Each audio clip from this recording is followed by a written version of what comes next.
बरकतां होईयां।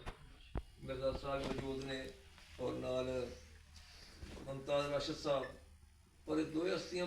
मिर्ज़ा साहब ने बहुत पुराना तलक तो मुमताज़ राशिद साहब भी 1997 सफेद छड़ी भी छपते सन, मैं भी सरगोदे ਹੁੰਦਾ ਸਾਂ ਤੇ ਇਹ ਉਦੋਂ ਵੱਡੇ ਛਪਣ ਵਾਲਿਆਂ ਵਿੱਚ ਹੁੰਦੇ ਸਨ, ਬਿਲਕੁਲ ਨੌਜਵਾਨ ਜਿਹੇ ਸਨ। ਹੁਣ ਤੇ ਮਤਲਬ ਹੋ ਗਏ ਨਾ, ਬਜ਼ੁਰਗ ਹੋ ਗਏ, ਬਿਲਕੁਲ ਹੋਏਗਾ ਕੋਈ ਫੋਟੋ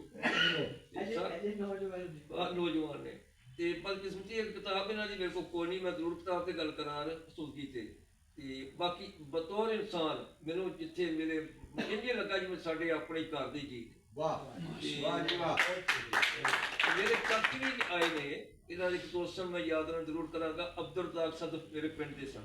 ਹਾਂਜੀ, ਉਹਨਾਂ ਦੀ ਬੇਟੀ ਦੀ ਸ਼ਾਦੀ ਦੇ ਉੱਤੇ ਮੇਰੇ ਚਾਚਾ ਆਏ ਤੇ ਆਖਣ ਕਹਿੰਦੇ ਸਾਹਿਬ ਤੁਸੀਂ ਕਿੱਥੋਂ ਦੇ? ਇਹ ਸਮਝੇ ਸਰਗੋਦੇ ਦਾ। ਮੈਂ ਕਿਹਾ ਮੈਂ ਇੱਥੋਂ ਦਾ ਹੀ ਹਾਂ। ਨਹੀਂ ਮਤਲਬ ਕਿਹੜੀ ਜਗ੍ਹਾ ਦਾ? ਮੈਂ ਕਿਹਾ ਇੱਥੋਂ ਦਾ, ਇਸ ਚੱਕ 'ਚ ਤੁਸੀਂ ਆਏ। ਜਦ ਦੂਸਰੀ ਸ਼ਖਸੀਅਤ ਉਤਕਾਰ ਸਾਡੇ ਦੇਵਤਾ ਦਾ ਦਰਜਾ ਰੱਖਦੇ ਨੇ ਮਿਰਜ਼ਾ ਅब्बास साहब।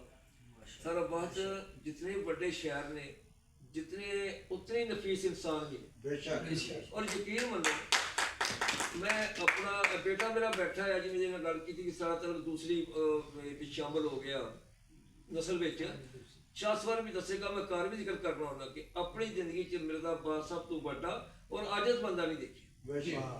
मतलब मिटिया है जिन्होंने आखते ने मतलब मिटिया है बंदा, कदे कोई गरूर नहीं, कोई कुछ नहीं। और ਜਿਹੜੇ ਨੇ ਬੈਸ ਕੀਤੇ ਨੇ ਉਹ ਪੜ੍ਹੇ ਨੇ, ਮੈਨੂੰ ਤਾਂ ਜ਼ਬਾਨੀ ਯਾਦ ਨੇ ਬਹੁਤ ਸਾਰੇ, ਕਿਉਂਕਿ ਉਹ ਰੋਜ਼ਾਨਾ ਅੱਜ ਦਾ ਬੈਸ ਦੇ ਨਾਂ ਨਾਲ ਹੀ ਫੇਸਬੁੱਕ 'ਤੇ ਵੀ ਲਿਖਦੇ। ਉਹਦੀ ਪੋਸਟ ਇਹ ਹੈ ਜੀ, ਮੈਂ ਅਕਸਰ ਪੜ੍ਹਦਾ ਰਹਿੰਦਾ ਤੇ ਉਹ ਮਸਲਨ ਕਿ ਖੁਸ਼ੀ ਜੇ ਆ ਗਈ ਹੈ ਤੇ ਕਿੰਜ ਮਨਾ ਲਈਏ, ਖੁਸ਼ੀ ਜੇ ਆ ਗਈ ਹੈ ਤੇ ਕਿੰਜ ਮਨਾ ਲਈਏ, ਸਾਡੇ ਘਰ ਤੇ ਇਹ ਵੀ ਰੌਲਾ ਪੈ ਜਾਂਦਾ। ਇਹ ਵੀ ਆਪਣੇ ਘਰ ਨੂੰ ਪੜਿਆ ਘਰ ਤੇ ਰੌਲਾ ਪੈ ਜਾਂਦਾ। ਤੇ ਮਿਰਜ਼ਾ ਸਾਹਿਬ ਦੀ ਕੀ ਮਨ ਆਲਮ ਕੇ ਮਨ ਦਾ ਆਲਮ, ਮੈਂ ਕੀ ਤਾਰੀਫ ਕਰ ਸਕਣਾ।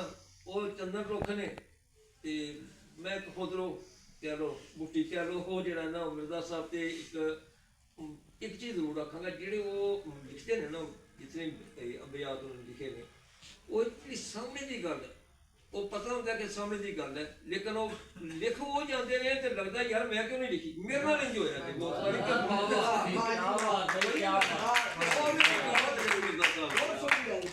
ਤੇ ਬਾਕੀ ਅੱਲਾਹ ਤਾਲਾ ਉਹਨਾਂ ਨੂੰ ਜ਼ਿੰਦਗੀ ਦੇਵੇ। ਮੈਂ ਹਮੇਸ਼ਾ ਦੱਸ ਚੁੱਕੇ ਤਾਂ ਹੀ ਮਿਲਣਾ ਕਿ ਐਡੇ ਸੋਹਣੇ ਹੱਥਾਂ ਨਾਲ ਐਡੇ ਪਿਆਰੇ ਬੈਤ ਲਿਖੇ ਔਰ ਉਹ ਅਮਰ ਹੋ ਚੁੱਕੇ ਨੇ ਤੇ ਅੱਲਾਹ ਪਾਕ ਉਹਨਾਂ ਦਾ ਸਾਇਆ ਸਾਡੇ ਸਿਰ ਤੇ ਤਾਦੀਰ ਕਾਇਮ ਰੱਖੇ। ਆਮੀਨ। ਅੱਲਾਹ।